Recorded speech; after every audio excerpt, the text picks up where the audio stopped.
இறைவனுடைய சாந்தியும் சமாதானமும் நம் அனைவரின் மீதும் உண்டாவதாக. எல்லா புகழும் இறைவன் ஒருவனுக்கே. நம்ம இந்த ஒரு காணொளியில இப்போது எல்லாராலையும் அதிகமாக பார்க்கப்படக்கூடிய பகிரப்பட்டு வரக்கூடிய ஈரானுடைய ஜனாதிபதி ரைசி அவர்களுடைய 2 காணொளிகளை பார்க்கலாம். இன்னும் அவர்களுடைய உடல்கள் அனைத்தும் மீட்கப்பட்டதை பத்தி வீடியோ வந்திருக்கு. அதை குறித்து பார்க்கலாம். முக்கியமாக குர்ஆனை பத்தி அவர் பேசியிருக்காரு. இன்னும் அது மட்டும் இல்லாம உலக தலைவர்கள் முக்கியமானவர்கள் புட்டின் அவர்களாகட்டும், இஸ்புல்லாவாகட்டும், ஈரானுடைய அதிபர் ரைசி அவர்களுக்கு புகழாரம் சூட்டியிருக்காங்க. அவரை எவ்வளவு அழகாக விவரிச்சிருக்காங்க அப்படிங்கிறதே அவர்கள் சொல்லக்கூடிய விஷயத்தை கேட்டாவே தெரியும். அந்த அளவுக்கு ஒரு சிறந்த தலைவராக ரைசி அவர்கள் வாழ்ந்து மறைந்திருக்காங்க. அது அனைத்தையுமே ஒரு தொகுப்பாக பார்க்கலாம். முதல் விஷயமே, ஆனால் இது எல்லாத்துக்கும் முன்னாடி முதல்ல இப்போ அவர்களுடைய உடல்கள் ஊர்வலமாக கொண்டு போகப்பட்டு இருக்கு. அங்கே பார்த்தா அலைக்கடலாட்ட மக்கள் லட்சக்கணக்கான பேர் திரண்டு இருக்கிறாங்க. கதறி கதறி அழுகக்கூடிய காட்சிகள் தான் அந்த வீடியோ ஃபுல்லும் இருக்குது. ஒரு பெரிய ஒரு வேன் மாதிரி இருக்குது. அதில் தான் கொண்டு போகிறாங்க. அநேகமாக முகங்கள்லாம் காட்டுற மாதிரி இருக்காது, ஏன்னா விபத்துகள் ஏற்பட்டிருக்குது அப்படிங்கிறனால. எப்படி தெரியுதுன்னா, பெட்டி பெட்டியாக போட்டிருக்காங்க. 9 பேரா 3 பெட்டியாக வச்சுருக்காங்க, பக்கத்தால் வச்சுருக்காங்க. அங்கே மக்கள்லாம் என்ன பண்ணுறாங்க, அந்த தலைவர்களை தொடுறாங்க. அந்த பெட்டியை தொட்டுட்டு இருக்கிற மாதிரியான தொட்டுட்டு போகிறாங்க, அழுகுறாங்க. முக்கியமாக கையில் ஏதோ துண்டு தொப்பி இதெல்லாம் கொடுக்குறாங்க. அந்த பெட்டி மேலே வச்சு எடுத்து கொடுக்குறாங்க. அது அவங்களுடைய ஒரு பழக்கமாக இருக்கும். கடைசியாக ஒரு ஞாபகார்த்தமாக அந்த மாதிரி விஷயத்தையும் பண்ணுறாங்க. அங்கே மக்கள்லாம் கதறி கொண்டிருக்கக்கூடிய காட்சி காட்டுறாங்க. கண்ணு கெட்டின தூரம் வரை மக்களுடைய கூட்டமாகவே இருந்துட்டு. இது பார்த்தா பூவால் அலங்கரிக்கப்பட்ட ஒரு வாகனத்தில் அவங்க எடுத்துகிட்டு போகிறாங்க. ஹெவியான செக்யூரிட்டியும் அங்கே இருந்து கொண்டு இருக்கு. அந்த ஃபுல் வீடியோ பார்க்கணுன்னா கூட அது கூட உங்களுக்கு நம்ம கொடுக்கலாம். நீங்கள் செக் பண்ணி பாருங்கள். நம்ம இமேஜ் தான் போட முடியும். அடுத்து இப்போ வைரலாக போயிட்டு இருக்க வீடியோன்னு பார்த்தா, ஈரானுடைய அதிபர் ரைசி அவர்கள் இப்போ குரான்ல அப்பப்போ எரிக்கப்பட்டு வந்துட்டே இருக்கா. அது ஒரு சர்ச்சையாகவே இருந்து கொண்டு இருக்கும். எங்க பார்த்தாலும் குரான் அடிச்சுட்டு வீடியோ போடுறது அப்படிங்கக்கூடிய ஒரு விஷயம் நடந்துட்டு இருந்துச்சு. அந்த சமயத்துல அவர் குரானை கையில வச்சுட்டு அவர் சொல்லக்கூடிய அந்த உரை இதுதான். அதாவது இறைவனுடைய வார்த்தையை அழிக்கவே முடியாது. நீங்க இந்த குர்ஆன் பிரதியை என்ன பண்ணிடலாம், எரிச்சிடலாம். ஆனா இதனால உண்மையை நீங்க மறைக்க முடியாது. உண்மை என்னைக்குமே சாகாது. அது என்னைக்குமே காலாகாலத்துக்கும் நிலைத்திருக்கும். குர்ஆன்ல இருக்கக்கூடிய உண்மை விஷயம் அப்படிங்கிறது என்றென்றும் நிலைத்திருக்கக்கூடியது. யாராவது ஒருத்தவங்க 2 பேர் இந்த மாதிரி குர்ஆனை எரிச்சு வீடியோ போடுறது அதெல்லாம் எந்த ஒரு தாக்கத்தையும் ஏற்படுத்தாதுன்னு சொல்லிட்டு குர்ஆனை கையில வச்சுட்டு அவர் ஒரு விஷயத்தை சொல்லியிருப்பாரு. அது ரொம்பவே வைரலா போயிட்டு இருந்துச்சு. அதை மீண்டும் இப்ப எடுத்து அவர் சொன்ன அந்த விஷயத்தை பகிர்ந்துட்டு இருக்காங்க எல்லாரும். அடுத்து 2வது வீடியோ பார்த்தா, இப்ப கடைசியா ஒரு ஈவெண்ட்டுக்கு போயிட்டு வந்தாரா, அதுல அவர் பேசின அந்த வீடியோவை கடைசி நேரத்துல பேசின வீடியோவை எடுத்து இப்ப வைரலா பகிர்ந்து கொண்டு இருக்காங்க. அங்க சுத்தி தலைவர்கள் இருக்கிறாங்க, முக்கியமான ஆட்கள் இருக்காங்க, பேசுறாங்க. ஒரு கான்வர்சேஷனா அவங்களுக்குள்ள போயிட்டு இருக்கு.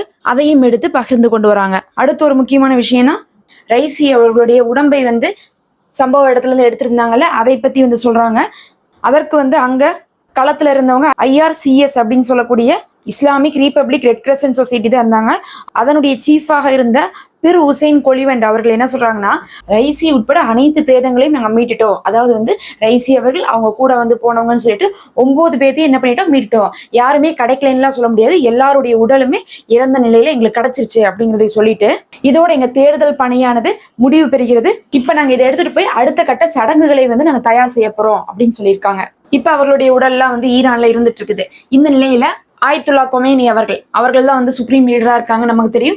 அவங்க என்னதான் தைரியமா இருக்கிற மாதிரி காமிச்சுக்கிட்டாலும் ரொம்பவே அவர்களுக்கு பெரும் இழப்பு தான். மனதளவில் அவரும் ரொம்ப பாதிக்கப்பட்டிருக்காரு அப்படிங்கிறதை அவருடைய எக்ஸ் தளத்தை பார்த்தாவே தெரிஞ்சுக்கலாம். ஏன்னா அவருடைய தீவிர சிசியனாக இருந்தவர் தான் ரைசி அவர்கள். அதன் காரணமாக தான் ரைசிக்கு அந்த பதவியே கிடைச்சிச்சு. அப்படியே ஆயத்துல்லா கொமேனி அவர்களை அவங்க ஃபாலோ பண்ணக்கூடிய சிசியனாகத்தான் அவர் இருந்துட்டு இருந்தாரு. இவரை வச்சு நிறைய விஷயங்களை முடிவு பண்ணியிருந்தாங்க, இதெல்லாம் செய்யலான்ட்டு. இப்ப இந்த போர் விஷயமாகட்டும், இன்னும் எவ்வளவோ விஷயங்கள் நடந்துட்டு இருக்கு. உலகம் எங்கும் பார்க்கும்போது நிறைய விஷயங்கள் நடந்துட்டு இருக்கு. ஈரான் இப்ப பார்த்தா போய் டேம்லாம் ஓப்பன் பண்ணி வச்சுட்டு வரும்போதே இப்படி இறந்துருக்காங்க. அதே மாதிரி ஸ்ரீலங்காவுக்கு போனாங்க. பாகிஸ்தான் இந்தியாவோட சம்பந்தமான ஒரு விஷயத்திலையும் அவங்க டீலிங்ல இருக்காங்க. அந்த மாதிரி உலகம் எங்கும் பார்த்தா ஈரான் சம்பந்தமான விஷயத்துக்கு நிறைய ஒரு லிஸ்டே போட்டு வச்சிருந்திருக்காரு ஆயத்துல்லா கொமேனி அவர்கள். அதெல்லாம் இப்ப செயல்படுத்துறதுக்கு ரைசி இல்லைங்கிறது அவருக்கு மிகவும் மனவேதனை தரக்கூடிய விஷயமா இருக்கு. அவருடைய எக்ஸ் தளத்துல பார்த்தா ஆயத்துல்லா கொமேனி அவர்களும் இப்ராஹிம் ரைசி அவர்களும் இருக்கக்கூடிய இமேஜ் எல்லாம் போட்டிருக்காங்க. இதெல்லாம் பார்க்கும் போதே அவரை எவ்வளவு மிஸ் பண்றாங்க அப்படிங்கிறது காட்டுது. எப்படி அவருக்கு டீச் பண்ணியிருக்காரு, எப்படி அனுபவப்படுத்தியிருக்காரு, அந்த மாதிரிலாம் இருக்கு. அவங்க பேசுறது, டிஸ்கஸ் பண்றதெல்லாம் அவர் போட்டிருக்காரு. அடுத்து ரொம்ப முக்கியமான விஷயம் என்னன்னு பார்த்தா, இப்ப ஈரானுடைய அதிபர் இறந்ததின் காரணமாக எண்ணெய் விலையெல்லாம் வந்து கிடுகிடுன்னு ஏறிட்டு போகுது. ஏன்னா இஸ்ரேலுக்கும் ஈரானுக்கும் ஏற்கனவே வந்து தகராறுலாம் இருந்துட்டு இருக்கு. இந்த நேரத்துல ஈரானுடைய ஜனாதிபதியே இறந்திருக்காங்க அப்படிங்கிறது வந்து அங்க பொலிட்டிக்கலா வந்து ஸ்டேபிள் இல்லாம போய் கொண்டிருக்குது. அது மட்டும் கிடையாது, சவுதியுடைய பிரின்ஸ் இருக்காரு, சவுதியுடைய மன்னர், அவர் வந்து ஜப்பான் பயணம் செல்றதா இருந்துச்சு. ஆனா அந்த பயணத்தை கூட ரத்து செஞ்சுட்டாங்க. இப்ப இந்த ஆக்சிடென்ட்லாம் நடந்திருக்கு, இந்த சமயத்துல போக வேண்டான்ட்டு. எப்பெல்லாம் இந்த கல்ஃப் கண்ட்ரீஸ்ல எல்லாம் வந்து இந்த மாதிரியான பிரச்சனைகள்லாம் வருதோ, இந்த பொலிட்டிக்கல் சார்ந்த ஒரு ஸ்டேபிள் இல்லாத ஒரு நிலைமையெல்லாம் வருதோ, அப்ப எல்லாம் வந்து எண்ணெய் விலை அப்படிங்கிறது ஜாஸ்தி தான் ஆகும். அதனால பெட்ரோல் எல்லாமே வந்து என்ன ஆக போகுது, விலை ஜாஸ்தி ஆக போகுது. அடுத்து ரொம்ப முக்கியமான விஷயம், இது வந்து விபத்துன்னு சொல்றாங்க, காலநிலை சரியில்லைன்னு சொல்றாங்க. ஆனா இதுல இன்னும் சில விஷயங்கள்லாம் இருந்துட்டு இருக்கு. அதை பத்தி ஈரான் தரப்புல இருந்தே வெளியே வரல. அதை வந்து என்ன பண்றாங்க, ஏவியேஷன் அனலிஸ்டா இருக்கக்கூடியவங்கள்ட்ட கேள்வி கேட்கறாங்க. கேள்வி கேட்கும்போது அவரு சொல்லக்கூடிய விஷயம் என்னன்னா, அதாவது ரைசியுடைய பைலட் வந்து தகவல் கொடுக்க முடியாத நிலைமையில இருந்திருக்காரு. அதாவது no mayday call from pilot அப்படின்னு சொல்றாங்க. மேடே கால்னா என்னன்னா, மேடே அப்படிங்கிறது ஒரு பிரெஞ்சு வேர்டு. இதுக்கு என்னன்னா ஹெல்ப் மீன் அர்த்தம். அதாவது வந்து உயிருக்கே ஆபத்து, இன்னி வந்து எங்களால சமாளிக்க முடியல அப்படின்னு வந்து சொல்லக்கூடிய வார்த்தை தான் அந்த மேடே அப்படிங்கக்கூடிய வார்த்தை. ஹெல்ப் மீ, எங்களை காப்பாத்துங்க, எங்களால முடியலன்னு சொல்லக்கூடிய வார்த்தை. அது ஒரு கோட் வேர்டு. அது வந்து பார்த்தா கடைசியா அந்த பைலட் யூஸ் பண்ணவே இல்லை. அந்த அளவுக்கு கூட கம்யூனிகேஷன் இல்லாம போயிருக்கு. அப்படின்னா இது எதை காட்டுதுன்னா, சீரியஸாவே கண்ட்ரோல் பண்ண முடியாத ஒரு அளவுக்கு ஆனா இஷ்யூ அங்க இருந்திருக்கு. இவங்களால வந்து கனெக்ட் கூட பண்ண முடியல அப்படிங்கிற நிலைமைக்கு அவங்க வந்து தள்ளப்பட்டிருக்காங்க. அதுலயும் வந்து பைலட் வந்து இந்த மாதிரி பிரச்சனை வந்தா முடிஞ்ச அளவுக்கு பறந்துகிட்டே இருக்கணும். ஏன்னா வந்து ஒண்ணுமே தெரியாதப்ப லேண்ட் பண்ண முடியாது. லேண்ட் பண்றது இருக்கிறதுலே ரொம்ப மோசம். அதனால பறந்துகிட்டே இருந்தா கூட வந்து மேல எதுவுமே இருக்காது. இப்ப மலைகளுக்கு மேல என்னதான் பனி இருந்தாலும் பறக்க முயற்சி பண்ணிட்டே இருந்தா கண்ணுக்கே தெரியாதுனாலும் மேல வந்து எதுவும் இருக்காது. மலைக்கு மேல ஓரளவுக்கு போய் அப்படியே வந்து பறந்துகிட்டே இருக்க வேண்டியதான். ரூட் தெரியாட்டினா கூட பறந்துகிட்டே இருக்கலாம். ஆனா இறங்க முற்பட்டாதான் கண்ணுக்கு தெரியாதப்ப அதுல இடிச்சு கிராஷ் ஆகுங்கனால பறக்கிறதுக்கு தான் வந்து முயற்சி பண்ணிருக்கணும். ஆனா இவர் வந்து தரையிறக்க முயற்சி பண்ணியிருக்காரா அப்படிங்கக்கூடிய சந்தேகத்தை எழுப்பி இருக்குது. ஆனா இவர் வந்து தரையிறக்க முயற்சி பண்ணியிருக்காரு அப்படிங்கிற மாதிரி தான் தெரியுது. அதுலயும் வந்து மேல வந்து பிளேடு சுத்தம். ஹெலிகாப்டர்னா மேல வந்து நம்ம வந்து பார்த்திருப்போம், பிளேடு சுத்திட்டு இருக்கோம். அதே மாதிரி பின்னாடி டெயில் பகுதியில, வால் பகுதியிலையும் வந்து சுத்தும். அது என்ன ஆகும்னா, ரெண்டுமே வந்து ஒரே மாதிரி ஒர்க் ஆகணும். அதுல ஒன்னு ஒர்க் ஆகி இன்னொன்னு ஒர்க் ஆகலைனாலும் ப்ராப்ளம் வரும். அந்த சந்தேகமும் இருக்கு, அப்படி ஆயிருக்குமோன்னு சொல்லி. அடுத்து ரொம்ப முக்கியமாக ரைசி அவர்களுடைய மரணத்துக்காக முக்கியமான தலைவர்கள் சொன்ன சில வார்த்தைகளை பார்க்கலாம். ரொம்பவே வந்து அவர் மேல அவங்க எவ்வளவு மரியாதை வச்சிருக்காங்க, அவரை வந்து எப்படி எல்லாம் வர்ணிக்கிறாங்கன்னு தெரிஞ்சுக்கலாம். முதல்ல வந்து பார்த்தா புட்டின் அவர்கள் என்ன சொல்லியிருக்காங்கன்னா, மிக கொடிய நிகழ்வே இந்த விபத்து. தாயகத்துக்காக போராடிய ஒரு நல்ல தலைவர் ரைசி. ரஷ்யாவின் உண்மையான உற்ற நண்பர் அவர். நாடுகளின் நட்புக்காக ரொம்ப பெரிய அளவு பாடுபட்டவர். உண்மையாலுமே வந்து ஈரானுக்காக ரொம்பவே பாடுபட்டவர் தான் ரைசி. இப்ப கடைசியா போயிட்டு வந்தது கூட, அந்த ட்ரிப்பு கூட பாத்தீங்கன்னா ஈரான் மக்களுக்கும் அதுல நன்மை இருக்குன்னு சொல்லிட்டு தான் அந்த டேம்லாம் போய் வந்து செலவு செஞ்சு ஓபன் பண்ணி வச்சாங்க. அவங்களுக்கும் இவங்களுக்குலாம் நல்ல ரிலேஷன்ஷிப்பே கிடையாது. இருந்தாலும் தங்களுடைய மக்களுக்காக செய்ததுதான் அந்த காரியம். அடுத்து இஸ்புல்லா அவர்கள். உயிரிழந்த ஒரு குடும்பத்துக்கு ஆழ்ந்த அனுதாபம். எங்களுடைய பெரியண்ணா தான் ரைசி அவர்கள். அந்த பெரியண்ணாவை நாங்கள் இழந்து வாடுகிறோம். மக்களின் உரிமைக்காக வாழ்ந்த காப்பானை இழந்துட்டோம் அப்படிங்கிறாங்க.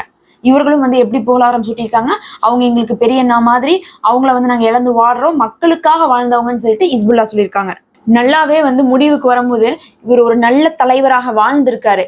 முக்கியமா வந்து இஸ்லாமிய அடிப்படையில வாழ்ந்திருக்காரு. அதனால சில சர்ச்சைகள்லாம் வந்து அங்க ஏற்பட்டிருக்கு. இஸ்லாமிய கொள்கையிலிருந்து மாறுபட்டு வாழ்ந்தவர்களை வந்து இவர் வந்து தண்டிச்சிருக்காரு அப்படிங்கக்கூடிய விஷயம்லாம் இருந்துச்சு. இசாப் விஷயத்துல ரொம்பவே வந்து கடினமான சில விஷயங்கள்லாம் நடத்தப்பட்டிருக்கு. ஆனாலும் வந்து பார்த்தா இவர் மக்களுடைய நல்லதுக்காகவும் நாட்டுடைய நல்லதுக்காகவும் ரொம்பவே அரும்பாடு பெற்றிருக்காங்க. இவர்களை பத்தி ஒரு சாதாரண வார்த்தை யாரும் சொல்றது இல்ல. அவர்களை வந்து அந்த நாட்டுடைய நன்மைக்காக உண்மையாலுமே பாடுபட்டவர்னு சொல்லிதான் எல்லாருமே வந்து புகழாரம் சூட்டுகிறாங்க.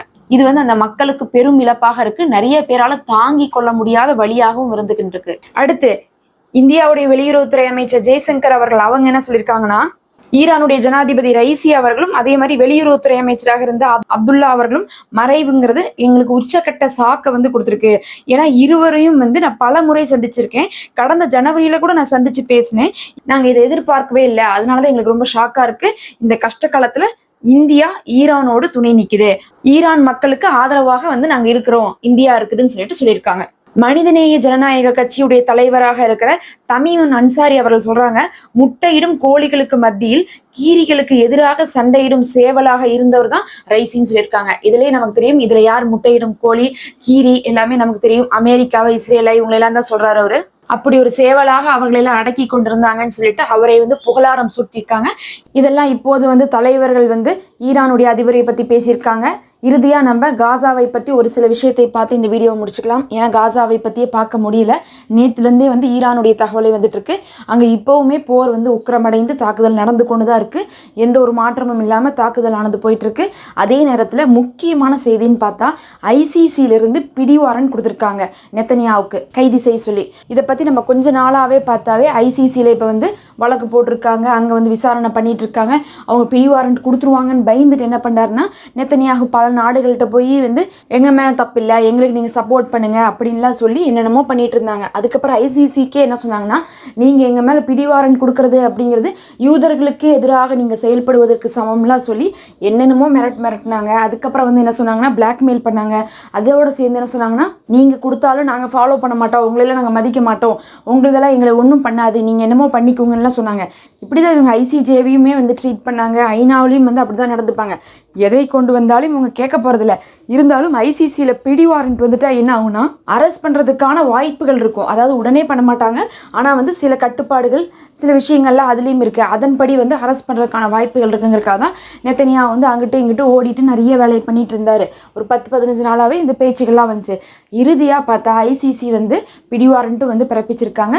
அதில் வந்து நெத்தனியாகு மட்டும் இல்லை, நெத்தனியாகோடு சேர்ந்து நிறைய பேர் வந்து அமைச்சரவையில் இருக்கிற முக்கியமான அதிகாரிகள் அது இதுன்னு சொல்லிட்டு அப்படி ஒரு குரூப்புக்கே வந்து என்ன பண்ணியிருக்காங்க, பிடிவாரண்ட் கொடுத்துருக்காங்க. அப்படியே இந்த பக்கம் பார்த்தா கையோடு என்ன பண்ணியிருக்காங்கன்னா யஹ்யா சின்வர் அவர்கள், முகமது தெய்ஃப் அவர்கள் இவர்களுக்கெல்லாமே வந்து பிடிவாரண்ட் கொடுத்துருக்காங்க. அவங்க 2 பக்கமுமே கொடுத்துருக்காங்க. ஒருத்தவங்களுக்கு கொடுக்கல இந்த ஒரு கேஸில். காரணமாக என்ன சொல்கிறாங்கன்னு பார்க்கும்போது, நாங்கள் ஏன் இவங்களுக்குலாம் பிடிவாரண்ட் கொடுக்குறோன்னா இவங்க வந்து கட்டிடத்தெல்லாம் அழிச்சிருக்காங்க, அந்த இன்ஃப்ராஸ்ட்ரக்சர்லாம் அழிச்சிருக்காங்க, மக்களை வந்து ரொம்பவே துன்புறுத்தியிருக்காங்க, அதுக்கப்புறம் பொருளாதார உயர்வாக இருக்குது, பஞ்சத்தை ஏற்படுத்தியிருக்காங்க, இந்த தாக்குதல்னால வந்து மரணம் வந்திருக்குது, அந்த மாதிரி எல்லாமே சொல்கிறாங்க. 2 பேருமே தான் இந்த தப்பு பண்ணியிருக்காங்க. இவங்களும் அவங்கள தாக்கியிருக்காங்க, அவங்களும் இவங்கள தாக்கியிருக்காங்க. 2 பக்கமே காரணம் இருக்குது அப்படிங்கிற மாதிரி சொல்லி இந்த பக்கமும் வந்து கொடுத்து அந்த பக்கமும் கொடுத்துருக்காங்க. இதெல்லாம் தான் முக்கியமான தகவல். நம்ம அடுத்த ஒரு காணொளியில் சந்திப்போம்.